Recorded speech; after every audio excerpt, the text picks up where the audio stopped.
होळी म्हटलं की आपल्या घरात गरमागरम पुरणपोळी आणि तिच्यासोबत झणझणीत तरीवाली कटाची आमटी ही बनतेच। तर आजच्या व्हिडिओमध्ये मी तुम्हाला दाखवणार आहे मऊ तुपातली पुरणपोळी आणि कटाची आमटी अगदी सोप्या पद्धतीने कशी बनवायची। त्यासाठी तुम्ही हा व्हिडिओ शेवटपर्यंत नक्की बघा। माय किचन अजून सबस्क्राईब केलं नसेल तर आत्ताच सबस्क्राईब करा।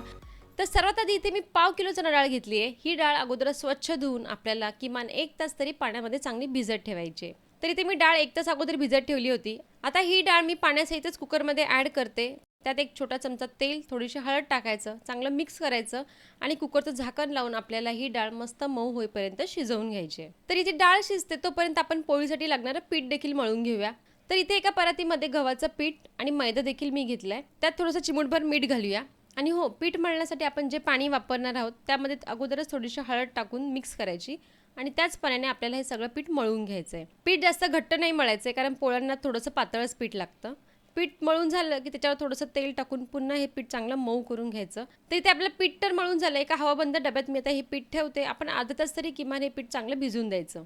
तर आता आपली डाळ शिजली की नाही ते पाहूया। तर तुम्ही ते बघू शकता आपली डाळ तर चांगली शिजली आहे। तर आता काय करायचं, ही डाळ आपण एका चाळणीत काढून घ्यायची। डाळ आणि पाणी हे वेगळं करून घ्यायचं।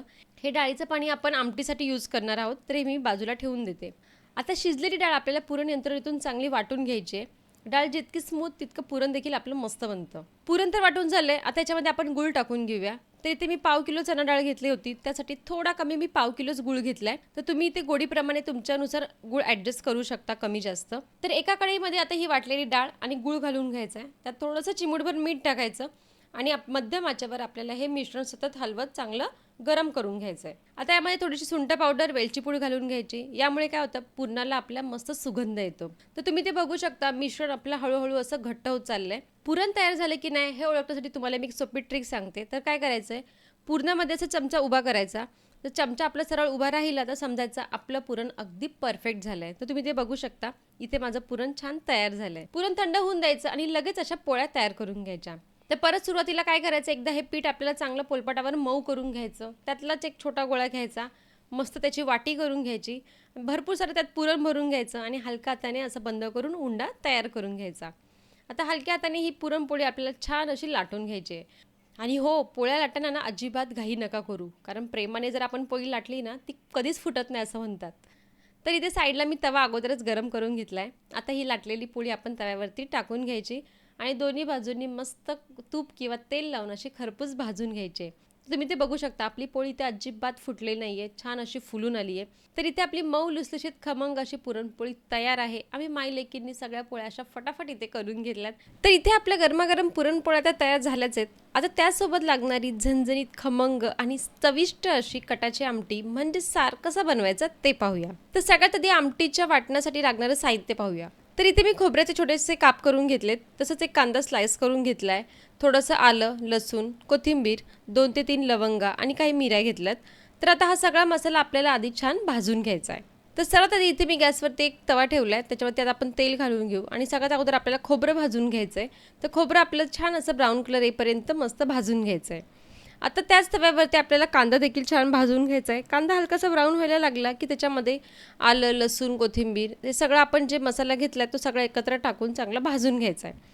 आता हा सगळा भाजलेला मसाला अगोदर पूर्ण थंड होऊन द्यायचा। थंड झाल्यावरती तो मिक्सरला अगदी असं बारीक वाटून घ्यायचा आहे। आता आपल्याला आमटीला फोडणी देऊन घ्यायची। तर गॅसवर इथे मी एक खोलगट पॅन ठेवलाय, त्यात थोडंसं अगोदर तेल घालून घ्यायचंय। तेल चांगलं गरम झालं तर सगळ्यात आधी त्याच्यामध्ये तेजपत्ता घालायचा, थोडासा कढीपत्ता देखील घालूया। आता आपण जो वाटलेला मसाला तयार करून ठेवला होता तो देखील याच्यामध्ये टाकून घेते।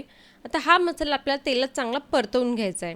मसाला इथे 2 ते 3 मिनिटं चांगला परतून झाल्यानंतर याच्यामध्ये आता आपण मसाले घालूया। तर इथे मी थोडीशी हळद, धना पावडर, मालवणी मसाला, कांदा लसूण मसाला, गरम मसाला आणि काश्मीरी लाल तिखट देखील ॲड करून घेतले।